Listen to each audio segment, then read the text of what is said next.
Welcome to மலை recipe. இன்றைக்கி நம்ம பார்க்க போகிறது ஒரு சக்தியான ஊட்ட சக்தியில் ஒரு கஞ்சி.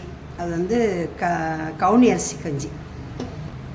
இந்த கவுனி அரிசியை வந்து முன்னாலே ஊற வைக்கணும். முன்னாலே ஒரு 3 நாள் வரை கழுவிட்டு சுத்தமான தண்ணியில் ஊற வச்சிடணும். இந்த தண்ணியோடு தான் இப்போ அந்த அரிசியை வந்து மிக்சியில் வந்து அரைக்கணும். நம்ம குக்கரை வச்சுட்டு 4 டம்ளர் தண்ணி அதை வச்சு தண்ணி வந்து கொதிக்க வைக்கணும்.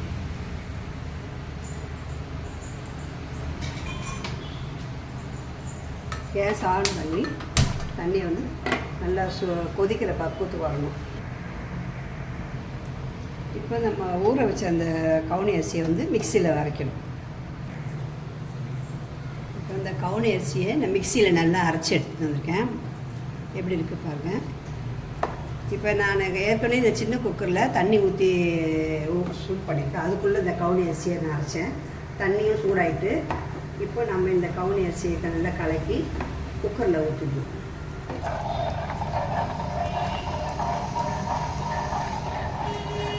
நம்ம ஊற்றிட்டு சும்மா இருக்கக்கூடாது, கரண்டியில் நல்லா கலக்கிட்டே இருக்கிறோம். ஏன்னா உடனே அது கெட்டி ஆகிடும்.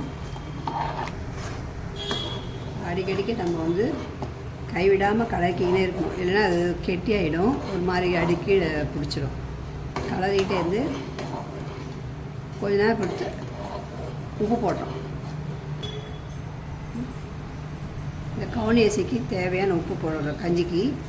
ஒரு சிலர் வந்து தேங்காய் பால், வெல்லம், ஏலக்காய் போட்டு சாப்பிட்றவங்க இருக்காங்க. எங்கள் வீட்டில் வந்து அந்த ஸ்வீட் பிடிக்காது. நாங்கள் வந்து உப்பு போட்டு காய்ச்சிட்டு பிடிக்கும். மூடிட்டு எட்டு போட்டு ஒரு 3 சவுண்டு வந்தால் போதும். இறக்கிட்டு கஞ்சி குடிச்சு 3 சவுண்ட் ஆகிடுச்சு. ஆஃப் பண்ணிடலாம் குக்கரை. குக்கர்லேருந்து கஞ்சி எடுத்துட்டு இப்படி கிண்ணத்தில் ஊற்றி ஆற வச்சு பரிமாற வேண்டாம். இது வந்து இந்த கஞ்சி வந்து ஹெல்த்தியாக இருக்கும். குழந்தைங்களுக்கு கூட கொடுக்கலாம். கொஞ்சம் தண்ணி கலந்து கொடுக்கலாம்.